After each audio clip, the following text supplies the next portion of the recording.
Buenos días, buenas tardes, buenas noches, bienvenido, bonjour, bon après-midi, bonne nuit, bienvenue. Good morning, good afternoon, good evening, good night, depending on which part of the world you might be tuning in from. Welcome to day 3 of RP21 under the theme, Building Resilient Economies in the Americas and the Caribbean.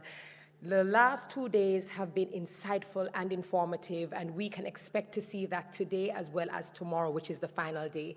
I am Dr. Terry Carell-Reed, pleased to serve you as host over the 4 days. We're coming to you live from the Jamaica Conference Center in Kingston, Jamaica, where we're right in front of the waterfront, the Kingston Harbor, which is the 7th largest natural harbor in the world. We wish you could have been here with us, but we are glad to have you online as well. Those of you who are viewing on the Hopin platform, the RP21 webpage, YouTube, Twitter, Facebook, wherever it is you're watching, we thank you so very much for your viewership as well as your participation. So let's get started with Parallel Session 6. The title, Local Governments, Environmental Management and Disaster Risk Reduction, Addressing Multiple Hazards and Supporting the Most at Risk. The organizers are Government of Jamaica, the Caribbean Disaster Emergency Management Agency, or CDEMA, the National Unit for Disaster Risk Management, Colombia, Pan American Health Organization, PAHO, and the UN Environment. The esteemed moderator for this parallel session is Yuri Shakalal, Senior Specialist, Natural Disaster and Risk Management, Inter-American Development Bank. Please welcome him and our panelists.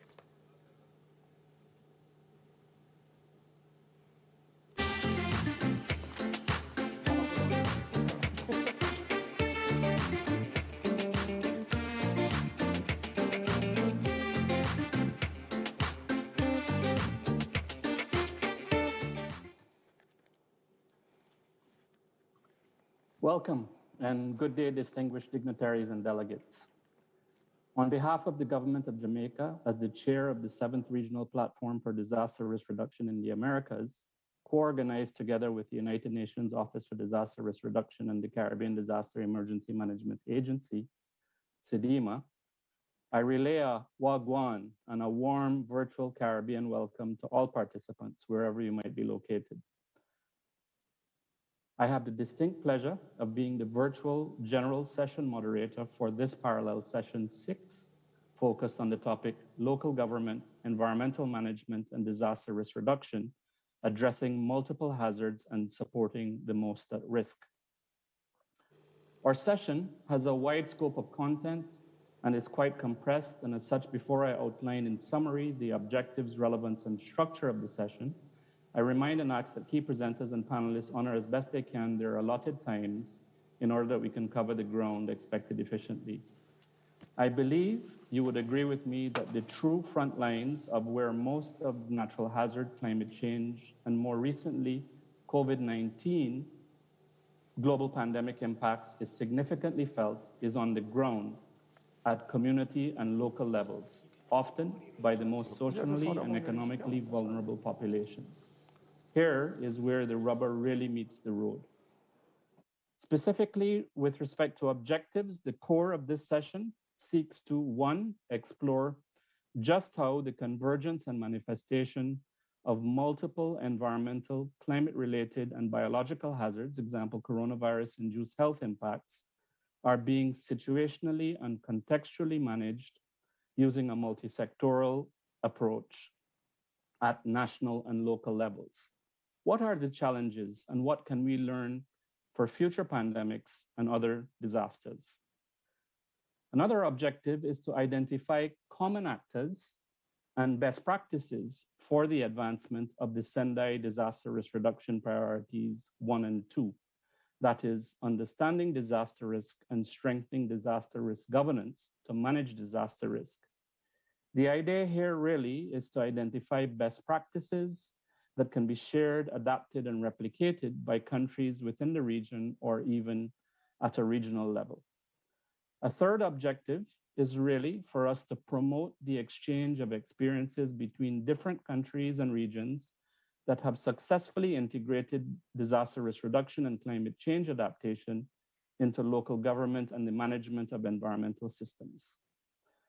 From the narrow perspective of purely personal observation, we are either A, conditioned or more capable to better prepare, respond, cope, and manage, or some may argue correspondingly desensitized to B, underprepare, based on the frequency of hazards we most often experience.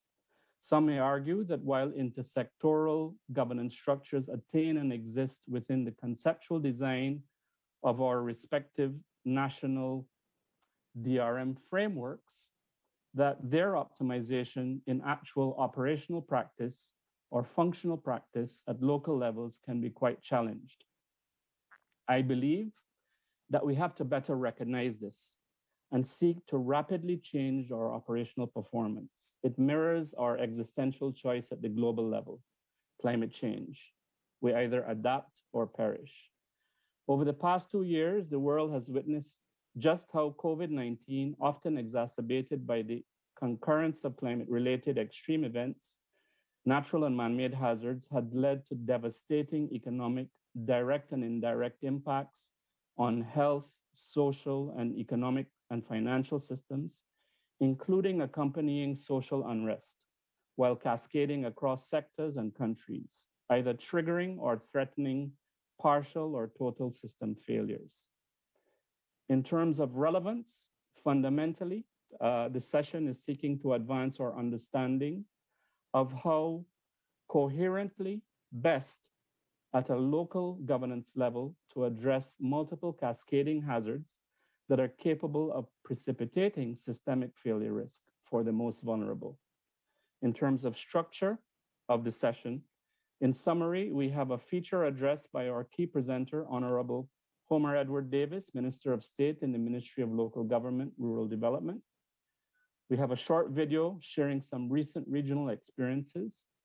We have a roundtable moderated by Mr. Robert Hill, CEO of the Kingston and St. Andrew Corporation.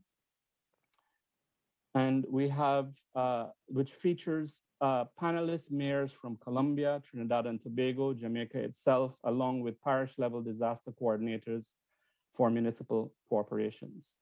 I'd like to mention that we also have running, and I encourage you to log in. Those of you in Jamaica may see a QR code, and those of you online may see an access button to the survey within your interface right now. And I'd encourage you to actually complete the survey, because we'll come to at the end of the session, we'll come to try and look at the responses to those questions.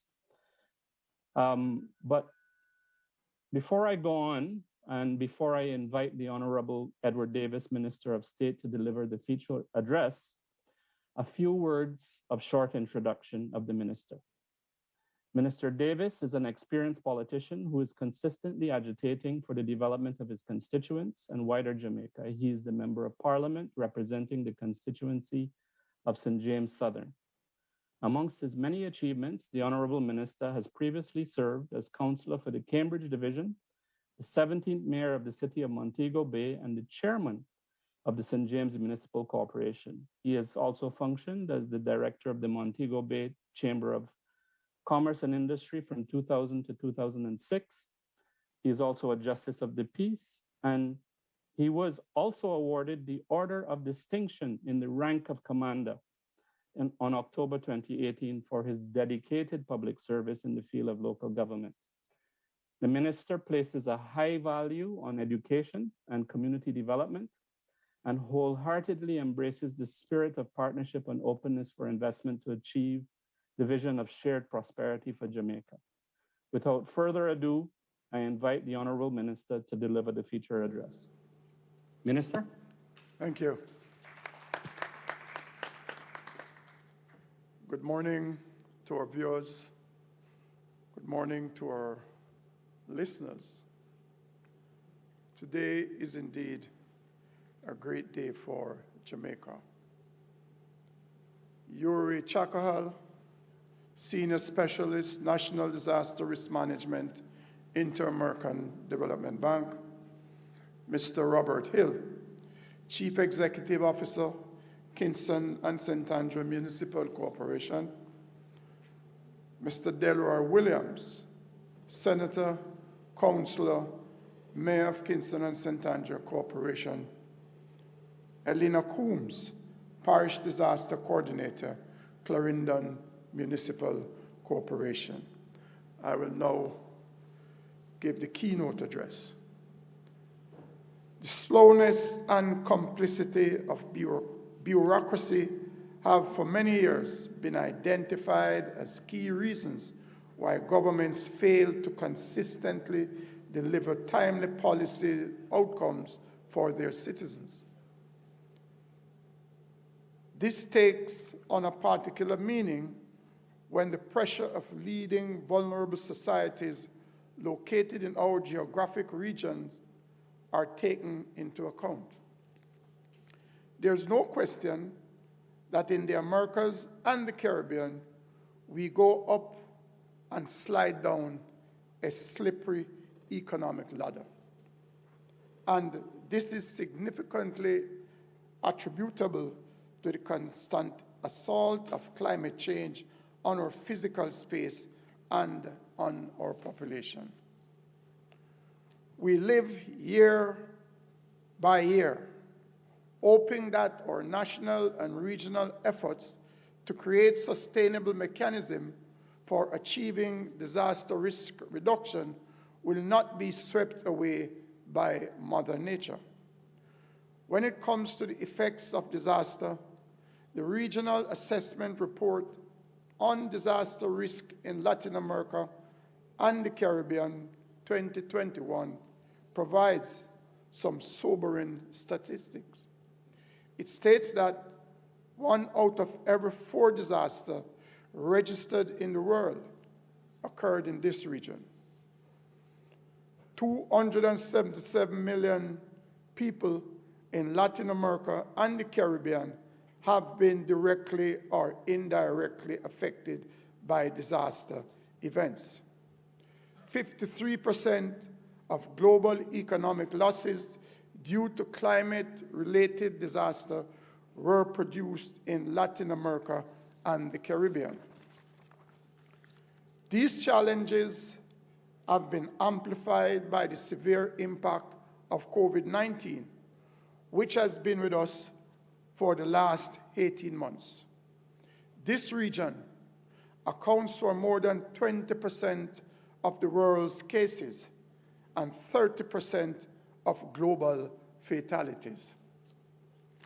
This was a significant factor in the average of 8% economic contraction that the region experienced in 2020. And it is hampering the economic recovery efforts being made this year. Governments are constantly challenged to simultaneously respond to crisis immediately while planning for the crisis to come. These pressures are intensified by evolving attitudes and expectations about the role of government from our electorate and wider population.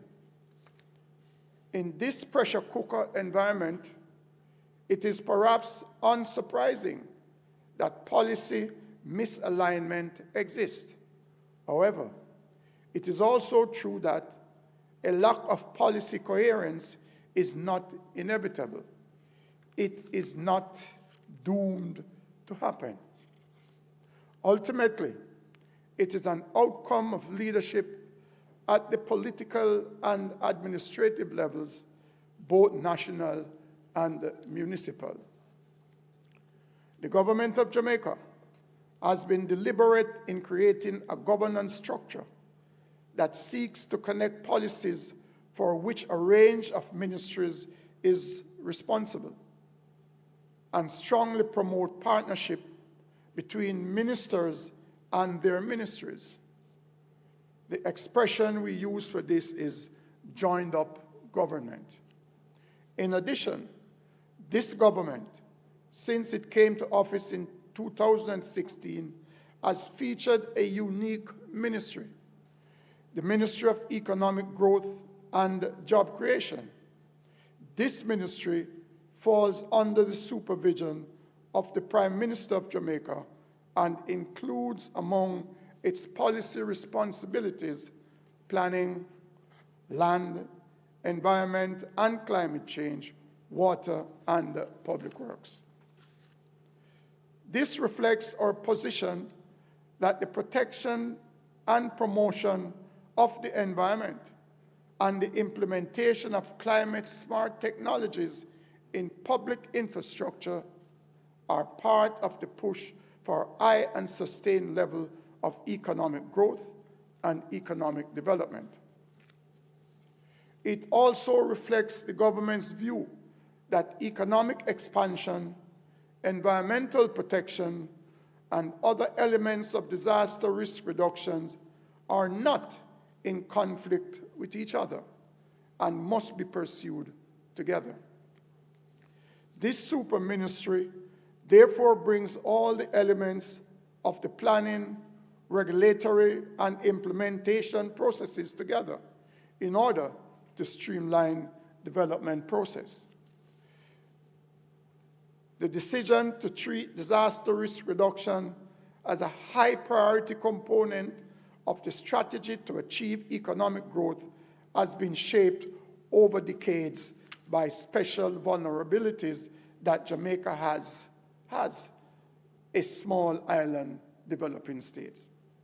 The frequency and intensity of natural disaster have for a long time retarded our ability to implement initiatives to generate any sustained recovery from their occurrence. As a small island developing state, Jamaica's coastline is approximately 886 kilometers long and is home to a high percentage of our living ecosystem. The coastline also features most of our critical infrastructure, formal and informal housing, and a wide range of economic activities, including tourism, farming, fishing, shipping, and mining. Indeed, almost all our parish capitals, along with our two cities, Kingston and Montego Bay, touch the sea, and over 70% of our population resides in coastal areas. Improving the management of our coastal zones is therefore critical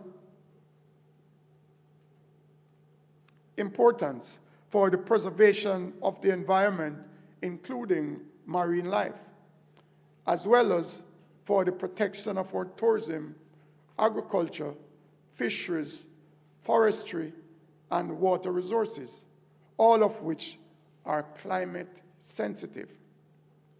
It is for these reasons that the government has initiated coastline protection projects, such as the Montego Bay Waterfront Protection Project, which seeks to reduce the loss of beachfront acreage to coastal erosion, and to protect valuable coastal resources along the Montego Bay waterfront and marine ecosystems in the area. In addressing these and other realities to achieve disaster risk reduction, the government has worked to ensure that the development and environmental protection policies that individual ministries are expected to implement coverage in order to have maximum impact. In this way, we are avoiding unintended policy conflict and are actively driving increased partnership between ministries to achieve policy objectives. At the level of central government, active partnership between ministries is constantly pursued in order to achieve shared objectives. The Ministry of Environment and Housing, which is responsible for national water supply, partners with the Ministry of Local Government and Rural Development, which is responsible for minor water supply. The ministry, which is also responsible for disaster mitigation and response, partners with the Ministry of Health and Wellness to manage the public health emergency that is COVID-19. The partnership between central and local government is even more important when we examine the most effective ways of achieving an integrated and sustainable approach to disaster risk reduction. In the case of Jamaica, the legislative framework that provides the standard that promotes disaster risk reduction is significantly vested in the Ministry of Local Government and Rural Development. It is responsible for Disaster Risk Management Act, which sets out the authority and the structures to deal with all types of disasters. The Act gives authority to the Office of Disaster Preparedness and Emergency Management as Jamaica's national disaster agency. It also gives authority to the National Disaster Risk Management Council, which is chaired by the Prime Minister. Its constitution brings together over 30 categories of public and private sector partners, from the political opposition, mayors of municipality, to planning, public works and public utility companies, and a wide range of voluntary organizations representing various interests, including the physically challenged. The regulation of the built environment is also critical to achieving disaster risk reduction, and local government is also responsible for implementing the Building Act. This law authorizes the National Building Code and sets standards for certifying workers in the construction industry, a sector which continues to grow, even though the challenges of the pandemic at a rate of 6%.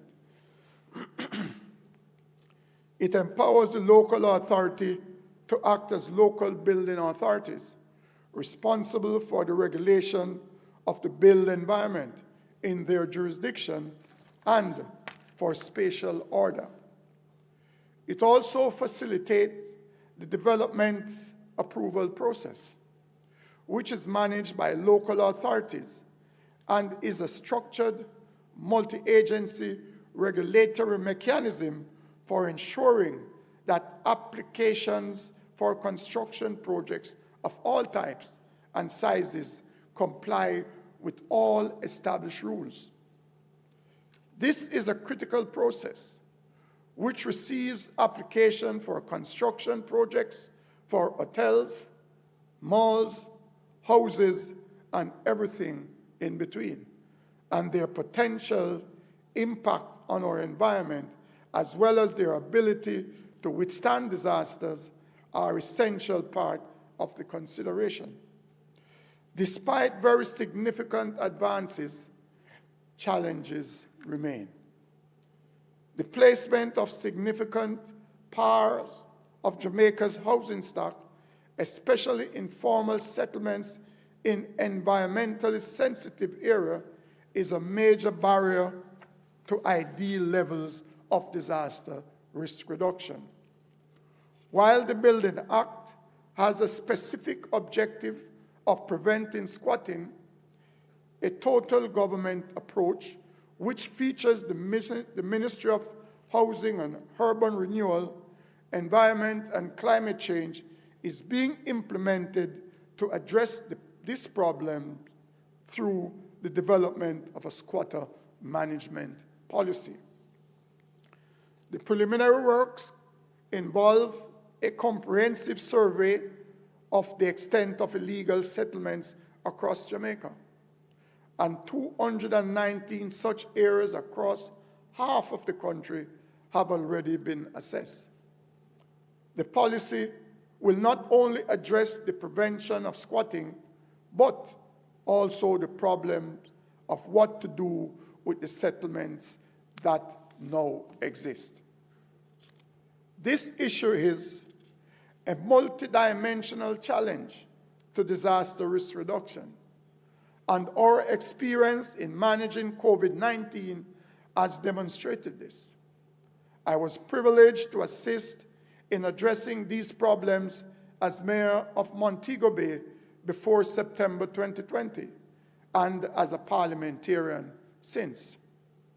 The movement of the pandemic from its initial arrival in the country in March last year and to the point when community spread was declared on September the 4th, 2020, is linked in no small way to the unplanned, intimate living condition, unconnected to formal sanitation services that characterize the over 700 informal settlements that we have in Jamaica.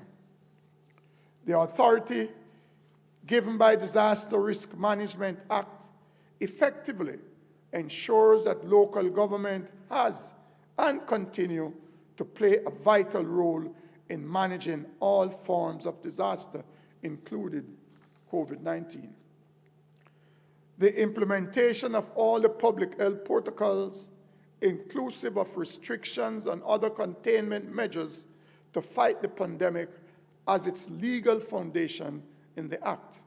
However, the challenge of increasing citizen responsibility to mitigate against disaster is one that confronts not only small island developing states, but countries with significant urban population. We need to consider the role and the total impact of the failure of personal responsibility in maintaining and increasing community and national vulnerabilities, and the educational strategies and tactics to address this in the short to long term. It is a reality that nations are not ultimate unit of cooperation. Overcoming the challenge and achieving citizen involvement in disaster risk reduction to ensure the maximum effectiveness of the effort of government will ensure that the scale of disaster mitigation and of building back better will be far less daunting than they are at present. Thank you very much.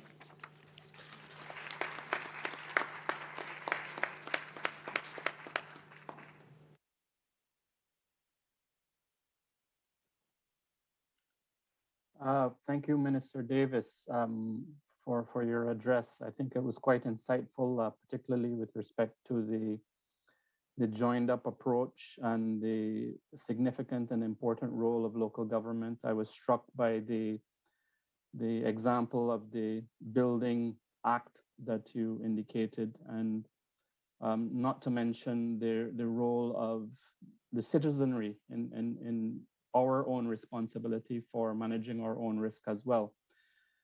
Colleagues, I believe now we have the pleasure of seeing a short video on some recent regional experiences before we go to the roundtable chaired by Mr. Robert Hill. So if we can cue the video, that would be appreciated. Thank you.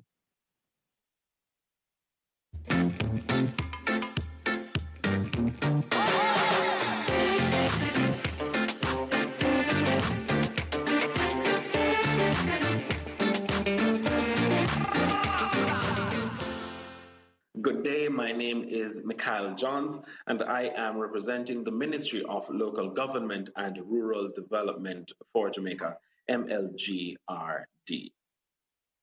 Hurricanes, earthquakes, flooding, fires, drought, and most recently COVID-19 have caused devastation within the Americas and the Caribbean region. Disasters have claimed thousands of lives and have caused major disruption in our development, especially our economy. The effects of a disaster in terms of deaths, losses, and damages are large, but we need to remember disasters are not natural. They are the result of human actions and decisions. The effect of disasters depends on three variables: hazards, exposure, and vulnerability. Combined, they constitute risk which in our context is increasingly related to climate change. As the Intergovernmental Panel on Climate Change IPCC reports point out, the impacts of climate change translate into disaster risk, and if society as a whole does not act now, the frequency and severity of disasters will increase. The region not only suffers from place-specific natural hazards, for example, Jamaica and hurricanes, we are now experiencing the effects of hazards that are transboundary in nature. Haiti and earthquakes, 2010 and 2021, saw neighboring countries have to grapple with being the receiving areas of displaced persons. The St. Vincent and the Grenadines have volcanoes where ash deposit in Barbados has reduced visibility and threatened communities' health and livelihood. Guyana has floods, and dust moving from Africa has darkened the skies of Caribbean countries, increasing the risk of persons with respiratory problems. These realities have shown us that risks in one system have cascading effects that are manifested in other systems. As we have seen in the COVID-19 pandemic, the complex nature of risk requires us to look at the interrelationship between the urbanized world and other natural social systems. Traditionally, efforts were placed on specific climatic and geophysical hazards that countries in the region are prone to, and often disaster risk responders DRR were used to responding to one hazard at a time. Today, we are in a multi-hazard environment where first responders face multiple hazards that are complex or emerging hazards such as COVID-19, which are having an impact on the socioeconomic development of the countries across the Americas and the Caribbean. The challenges of managing the pandemic and the impacts of climate change have made two issues evident. The need for policy coherence amongst DRR, environmental management, climate change adaptation, and development policies, as well as the key role of the local government in supporting cohesion and sustaining DRR, climate change adaptation CCA, and environmental interventions. And also moving forward to reverse the negative dynamic that we have generated with nature, the region must rethink and innovate their national and local policies. The region is compelled to re-examine the way it deals with systemic risk, national strategies in the quest of achieving strategic coherent planning and implementation at the national and local level. Learn from the challenges national and local levels face in responding to climate-related hazards while responding to COVID-19 and creating a seamless, successful integration of DRR actions into local government and environmental systems. Promote local and community response as a necessary step to unearth the underlying risk factors and response capabilities existing at the local level, while capitalizing on the benefits of ecosystem-based approaches, which contribute to building resilience to disaster risk and climate change. The region is cognizant that achieving coherence requires an interconnected approach supported by multi-sectoral and multidisciplinary efforts which are aligned to the Sendai framework, Paris Agreement, Sustainable Development Goal, as well as each national adaptation plan. Also, that it is essential to advance the role of the local government and supporting sectors in providing incentives, nature-based and ecotourism solutions, as well as opportunities that support an integrated and sustainable approach to achieving DRR in the context of development decision-making and investments and environmental management. Disasters cause annual 314 billion US dollars in losses in the built environment alone, and climate change is expected to drive these losses even higher in the coming decades. Therefore, it is vital to enhance the role of local government, environmental management, and environmental sustainability as avenues to strengthen DRR in building resilient economies, and also to move towards securing investments in disaster risk reduction and resilience building to safeguard sustainable development and economic continuity of urban communities. Taking measures to reduce and prevent the effect of disasters is something all territories have to consider, regardless of size, population, or location. Through the Shelter Management Program, Jamaica moves towards preparedness.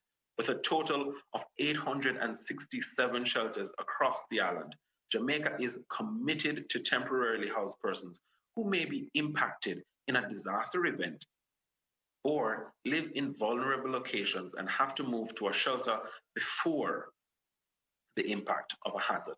Traditionally, the shelter management program has included training of shelter teams, shelter inspection and signage, and shelter mapping.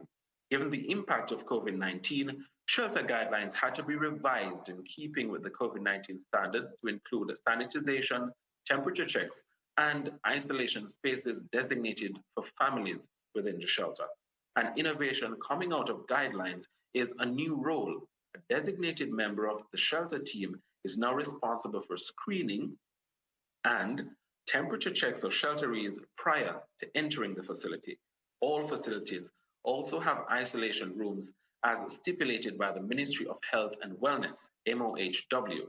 These innovations, done jointly by the Ministry of Health and Wellness and the Office of Disaster Preparedness and Emergency Management, ODPEM, show the need for continuous review and adaptation of strategies to better respond to challenges posed by multi-hazard situations and the systemic nature of risk. Thank you.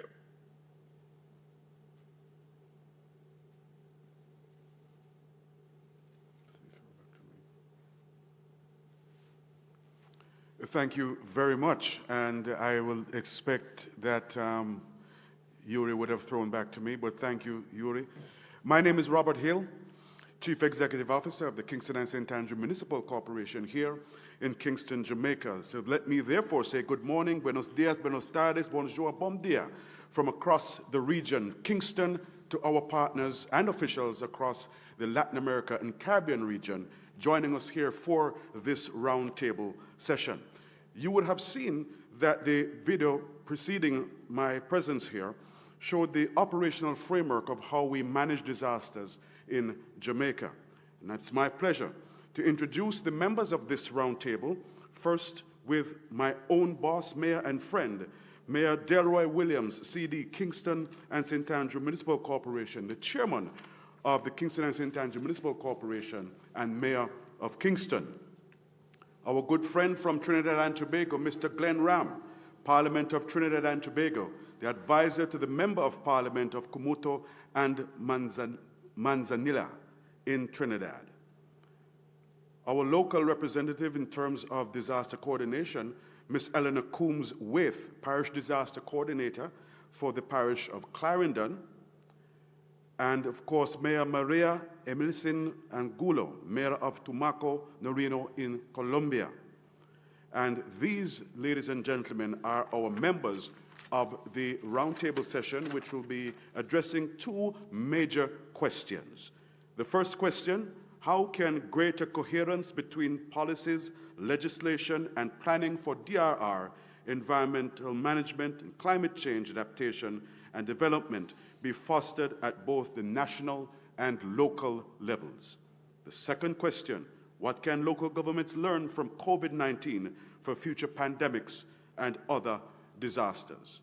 I now invite His Worship the Mayor of Kingston, Senator and Councillor Delroy Williams, to answer both these questions. Mayor Williams. Good morning. Just provide some answers that will cover both questions. The time is limited, so let me try and just put forward some pointed information. First, I'd like to say that in terms of coherence in policy, the main approach would be have to have our policy formulation process that is rigorous. Your policy formulation process must understand that environmental management, disaster risk reduction, climate change, risk management, emergency management, all of these are, they all transcend disciplines and transcend organizational boundaries, which means that you require coordination in developing your policy. And that's what we mean by being rigorous, that your policy formulation process must be inclusive, highly inclusive, which means that you're taking into consideration all the contributions from the various agencies and ministries and disciplines.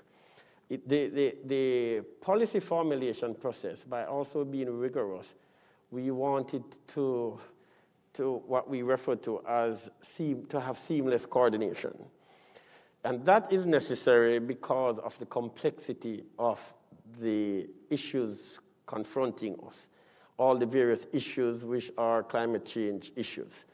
So that complexity requires what we generally refer to as seamless coordination. And I've heard it come out in many of the speeches before. They also, because climate change issues are of longer timescales, and I separate climate change issues from climate-related issues. So climate change issues are separate from climate-related issues. Because climate change issues are of longer timescales, then your policy must be long-term.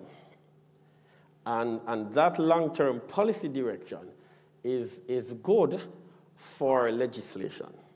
So because your policy is long-term, or your set of policies, then it gives you the time and the confidence to put in the set of legislation or legislative changes that will support the policy.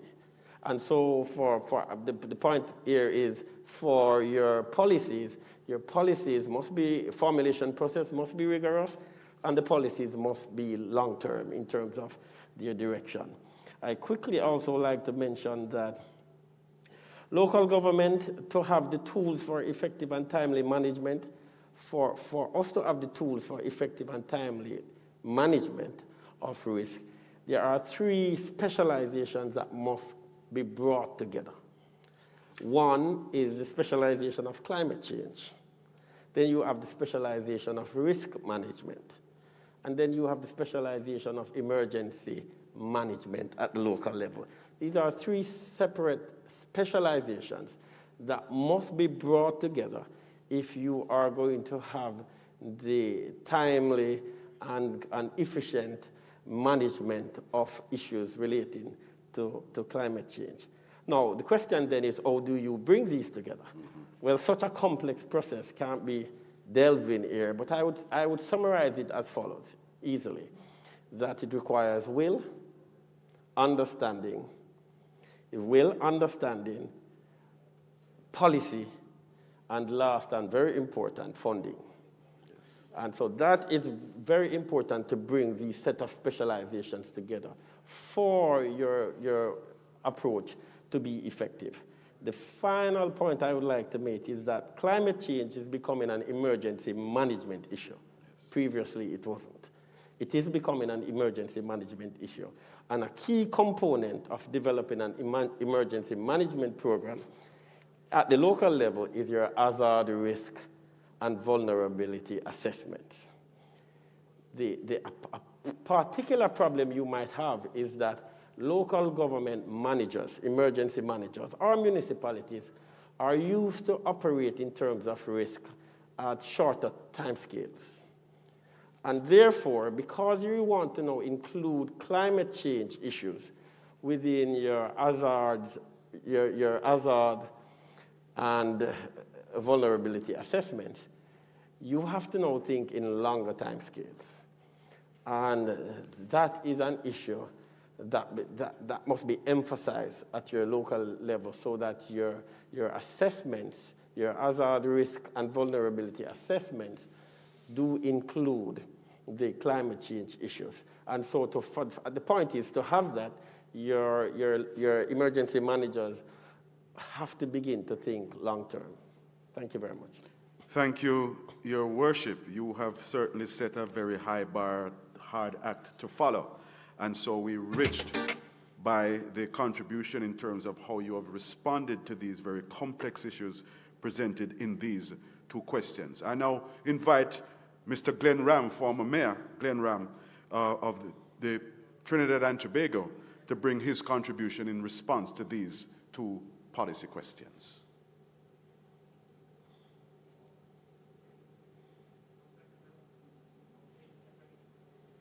And he'll join us momentarily.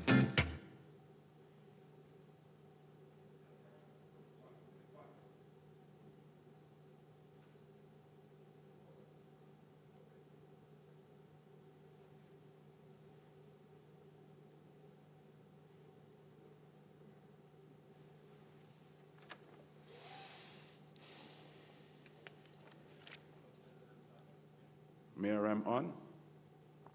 It's coming up? Okay, great.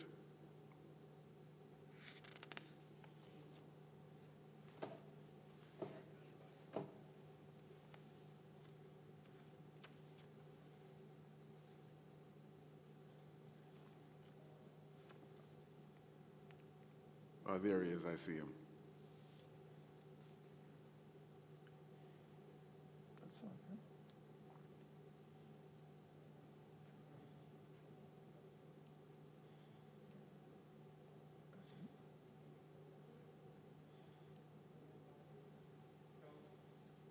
There you are, Mr. Glenn Ram from Trinidad and Tobago. We welcome you, sir. And we are now anticipating Ram, you're a live. response to your questions. You go right ahead.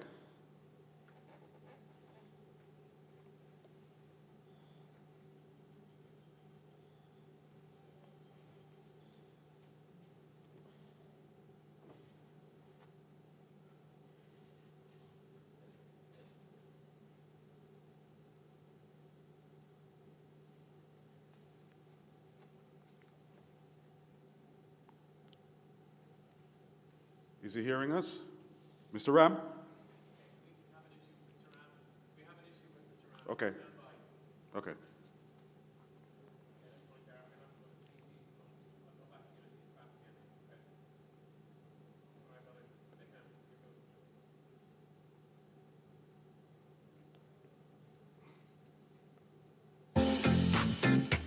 I will stand by for Mr. Ram.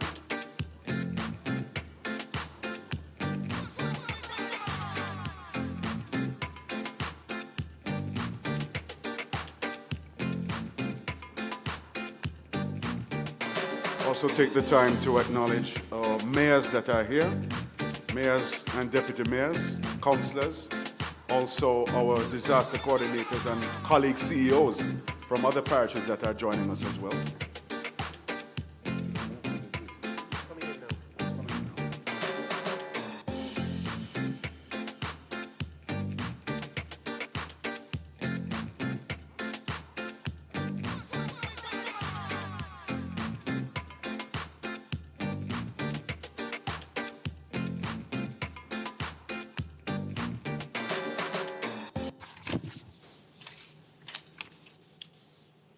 Hi, Kitty. Good morning to all.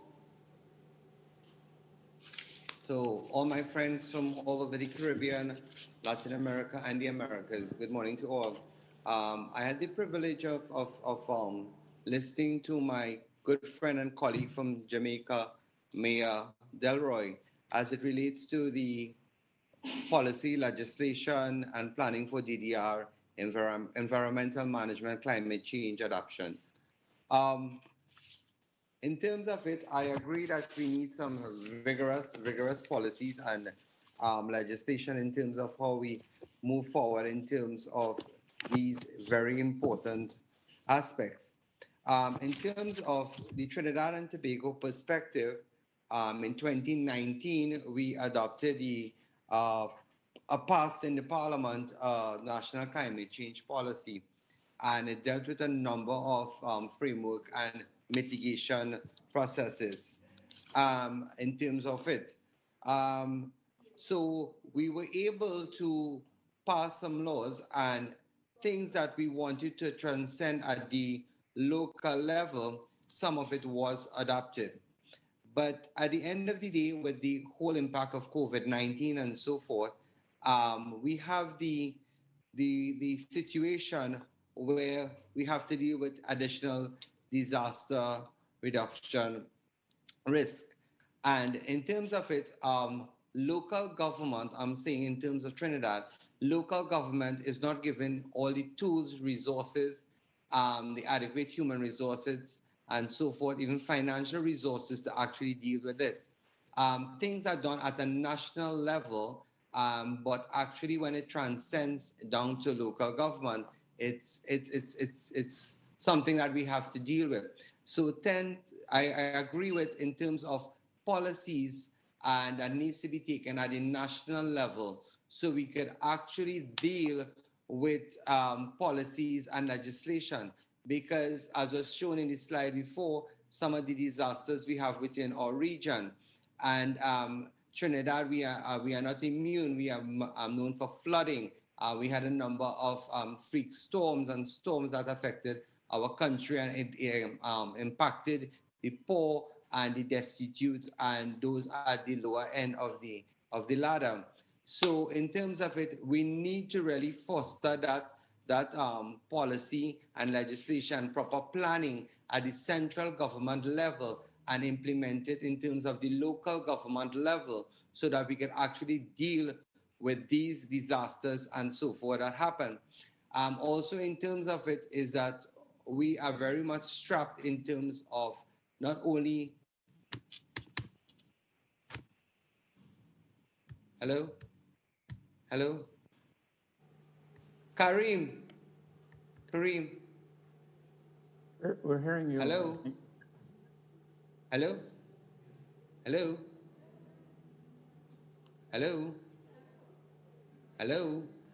Yes, we're hearing you, Sir Ram. We're hearing you. Hello.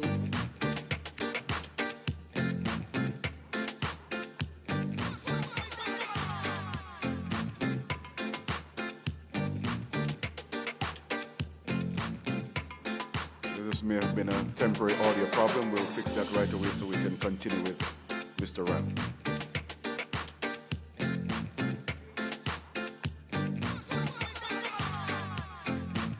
And legislation and planning has to be transcended more to the local government level, so that we can actually, because local government is the body that deals with the grassroots person, the man on the street, the person at the lower echelon, as I said. So in terms of it, we really have to work on these. Yes, we might have policies and legislation that have been passed, but has it been transcended to local government?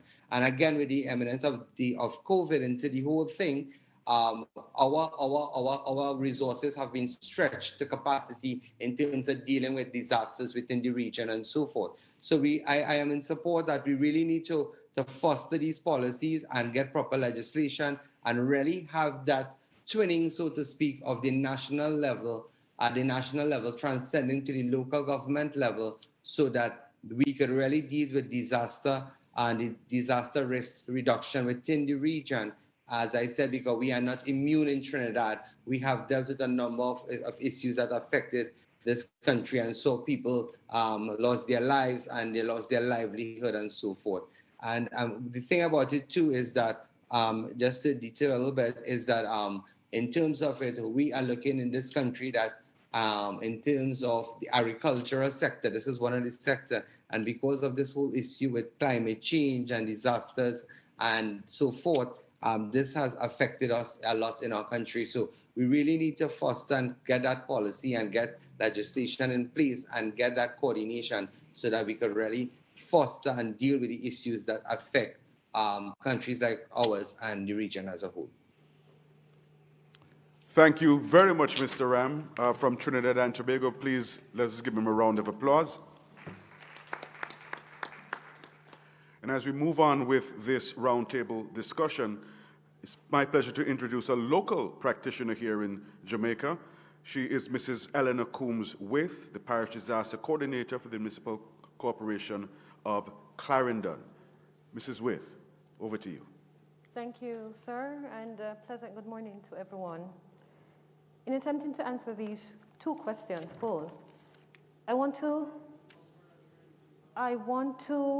present to you two areas of suggestion to improve greater coherence in the disaster risk reduction and climate change adaptation.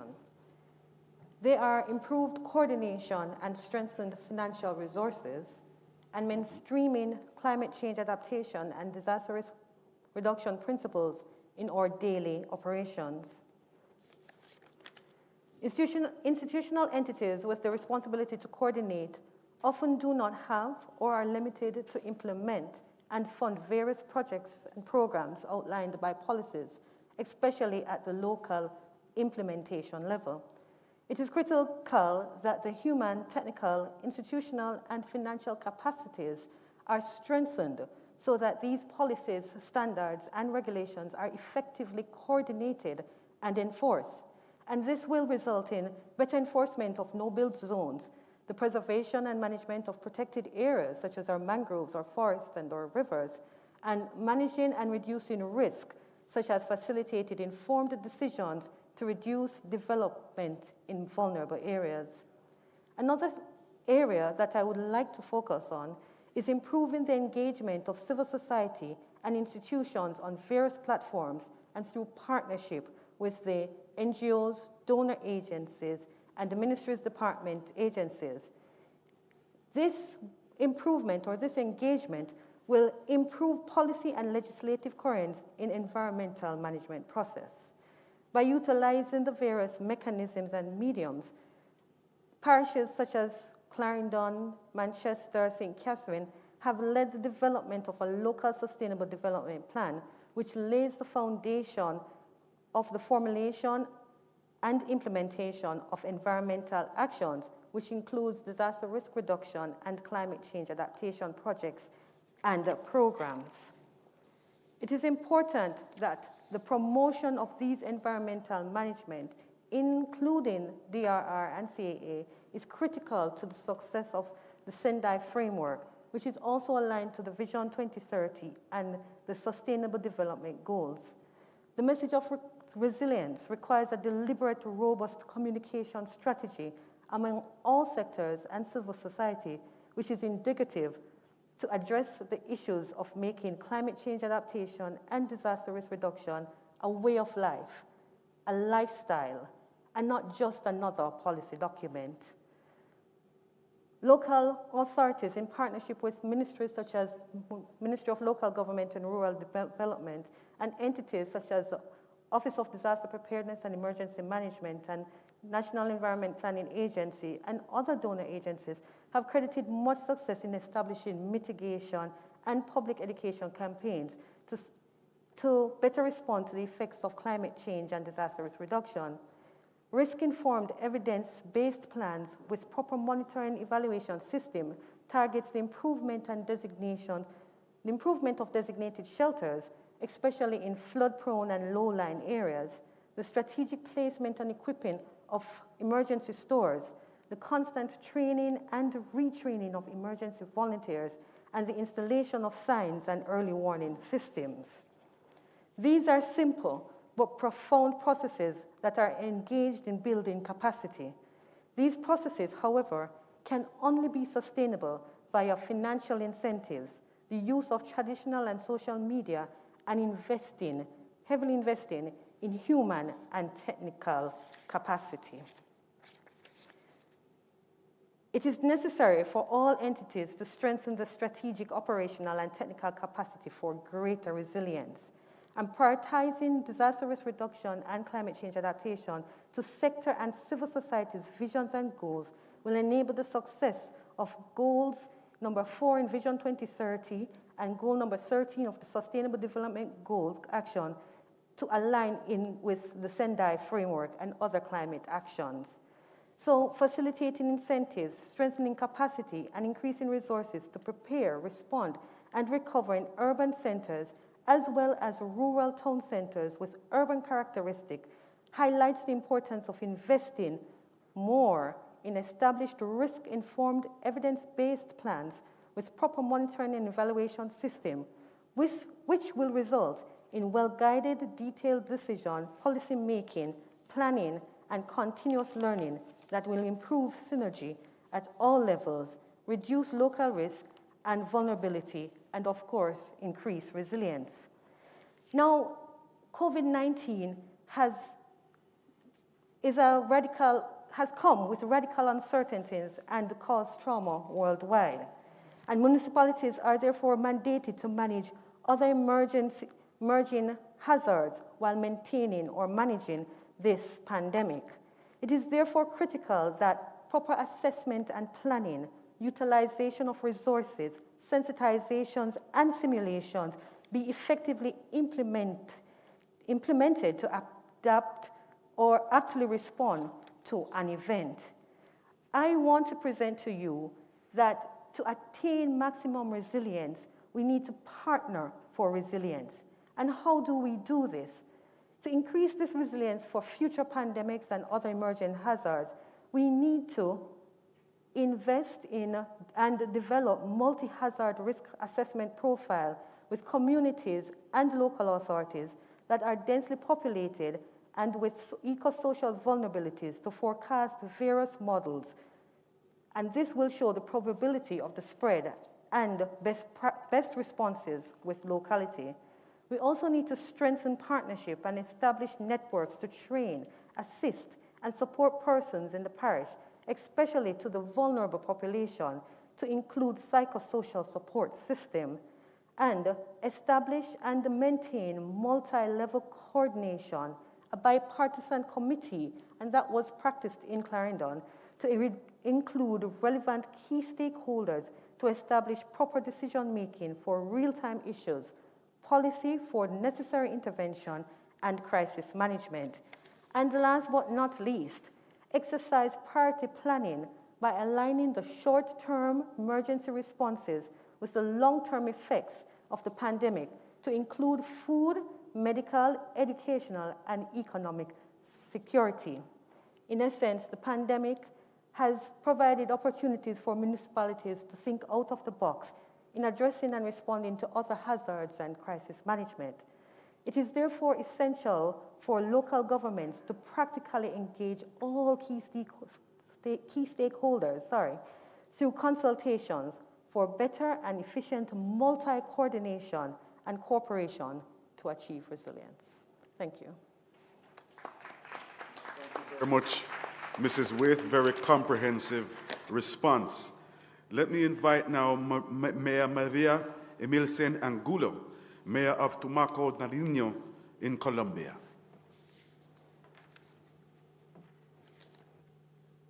There you are, Mayor. Hola, muy buenos días para todos. Hello, good afternoon, everybody. Thank you for this invitation, for allowing me to participate in this event. In regards to the first question, in regards to what could be done to give better coherence in the aspects that were seen today. As mayor of a municipality that it's quite small, I think the political leaders have several challenges within a community of this type, and that are daily things that the community expects from our side. They expect results, but it's clear, but there's not a calm feeling in the atmosphere from the political leaders. And besides the problems that we see, we have several economical deficiencies. There are also some problems that we see and that are real, and that sometimes we are not aware of them, such as these emergencies that arrive at an unexpected moment, and we have to face them. So in this sense, I consider that there's a need from the governments at a national level, especially in Colombia, my country, and of other countries. We need them to understand, to begin to understand this exercise of emergency, not like every 4 years, that every 4 years there's an election and new political leaders come. I think that once and for all, and assisting these challenges that we face, and not only this one, but other challenges we see in the country, we need to understand what planning really is. If we manage to planify in our lands, not in 3 or 4 years, but at 20 years, this will lead us in one way or another to do a conscious exercise, a responsible exercise. And in this moment where we take the decision to do this exercise of retrospective, this must be an exercise that involves the citizenship to think in the risk management that they have. And they also need to project the actions in the short and long term. When these plans exist that are mandatory for 20 years, the governments that arrive that may seem responsible or irresponsible in regard to these topics will not be able to decide if they want or they do not want to assist the risk management issues, but they'll have to do this mandatory because there is already a roadmap established. And besides this mayor will arrive to continue the mission that is already established. And in my way of seeing, also changes need to be done that allow the citizens as well as the legislators to control and to manage those political leaders and to have an annual assessment of their government. And depending on their assessment, if that will show if they are able to continue or not. And this will depend, it depends to how they have administered that risk management. So I'm convinced that the most important tool above everything in regards to achieving the coherence, because most things have already been established. Most people know what we have to do here. What we need is political will from the political leaders in force at the moment to understand the risk, and also a citizenship that is empowered and is able to control and do follow-up, because sometimes we dedicate ourselves to deal with the daily problems, the streets, the parks, but when we have disasters such as this one, we are seeing like a surprise. And we don't attend them, we don't assist them just when they come, so we are not prepared for them. In regards to the second question of what we have learned, or what COVID has taught us, and of course, other disasters, after we dealt with this survey, I have several things I've learned, especially the management of risk. We need to be cautious. We need to be calm when we deal with these problematic issues in order to get out of the storm. And that will help us to have better decisions in regards to all the decisions that we have to take. And probably the most important lesson is the institutional work. We need to sit with all the entities and organizations, government, private sector, community, to organize and to plan. And this is very important in this exercise. And in regards to the emergencies, the assessment and the control needs to be done daily. We organize ourselves with local authorities and we do follow up to what we have done previously. And I think an important aspect is to define in the middle of the emergencies the decisions and the solutions, the structural decisions. Several political leaders, we give groceries to people, we deal with daily problematic, and we spend a lot of investment in those type of situations to order to assist the populism and the citizenship. But we also need to stop for a moment and think that maybe some of the decisions that we need to take are not so populist. We need to strengthen our health organizations. We need to deal with structural problems within our communities where the most important experience is to create a diagnosis in each territory to identify the risk that we must assist in the future in health, in natural disaster, and some other things that are existing of different locations, and begin to work on those things so we can prevent ourselves and protect ourselves from future pandemics. And that way we can reduce the death toll and defend the citizenship in our communities. Thank you very much. A round of applause for Mayor Maria Emilsen Angulo, Mayor of Tumaco, Nariño in Colombia. Thank you very much, Mayor. And it has been our pleasure to be the host of this roundtable discussion. We certainly derived very rich information and instruction from the discussions and responses that were had from our panelists. A quick rundown of the development of primary legislation, the greater focus on climate change and issues at the national and local government level, and how those affect each other, the specifications in climate change, specializations in climate change, risk management, and disaster management, and through involved training and exposure of specific funding. Funding is very important to transcend meaningfully through the local government system. We must critically assess the effects of climate change on agriculture and manufacturing in small island developing states especially, the enforcement of no-build zones, protection of sensitive environmental areas, and robust communication strategies through public education. We should partner for resilience in COVID-19 and offer necessary psychosocial support. Results must be measurable and learnable.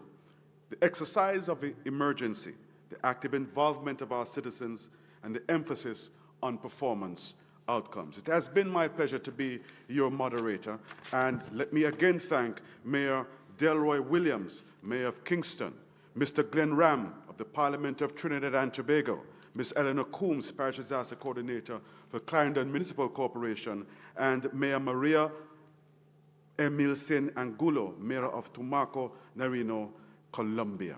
I throw back to Yuri, our general host, for this parallel session 6. Thank you very much.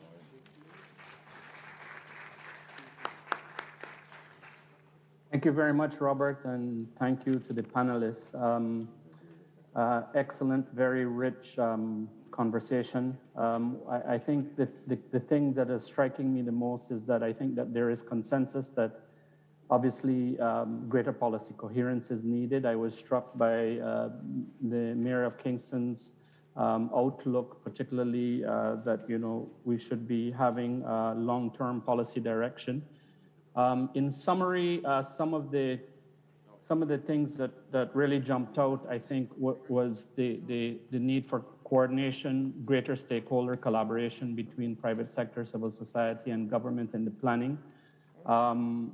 Noticeably, the resource constraint that was identified by the mayor from Trinidad.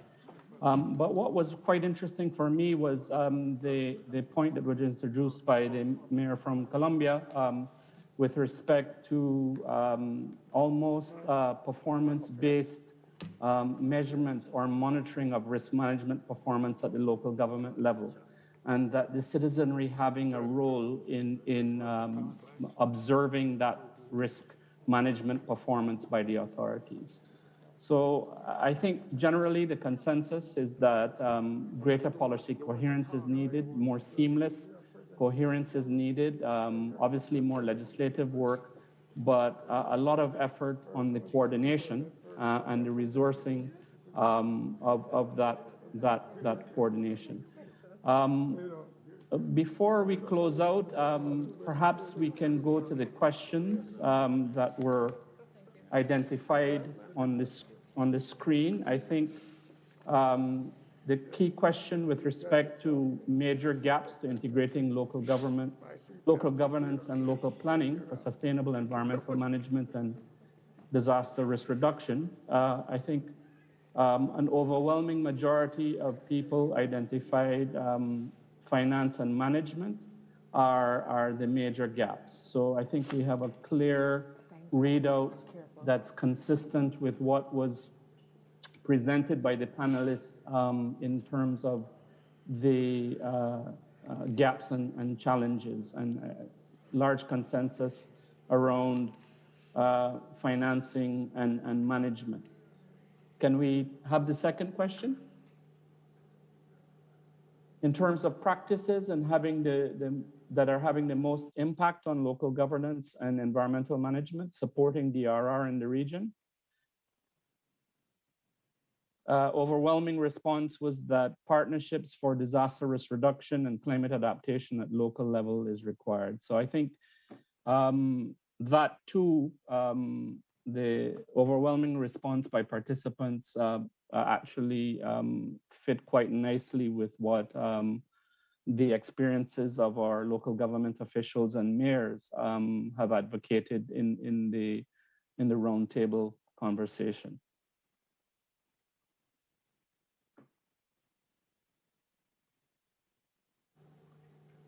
Okay, well, I think it's my pleasure to be able to say thanks to everyone for their participation and their contribution. I think we've had a very rich discussion, and I wish to thank all of the contributors to this discussion. I know it was compact and a lot of ground to cover in a short space of time. But if I had to choose two words to sort of describe, you know, what the consensus would be in terms of actions or priorities that we should be pursuing to address this challenge of policy coherence and resourcing at the local level, I would say it is adaptive management.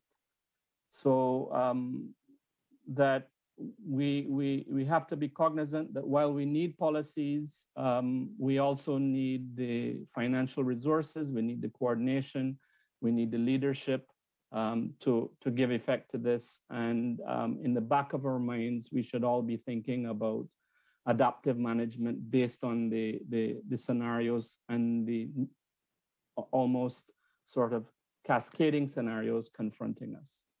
With that, I'll close. So thank you very much for your participation and your attention.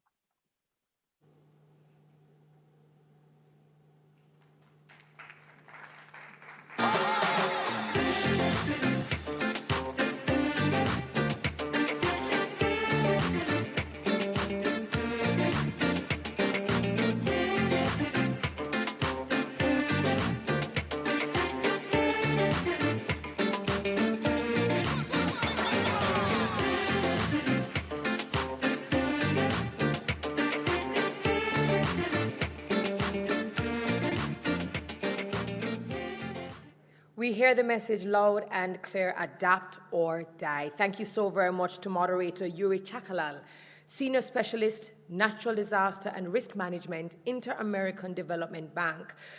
He was in charge of the Parallel Session 6, and I'd also like to acknowledge Robert Hall, who was the roundtable moderator. I'd also like to acknowledge the moderator, Lisa Mariana Hernandez Betancourt, Regional Lead for Americas and the Caribbean, Global Network of Civil Society Organizations for Disaster Reduction, GNDR. She was the moderator for Parallel Session 5. We just would like to remind you to use the hashtag RP21. We do have a live Twitter feed right now on Hopping, so we want to keep you active and engaged, and we want to know what are the things that are resonating with you the most. We will see you back at 11, where we will continue with our Learning Lab and Parallel Session 7. See you then.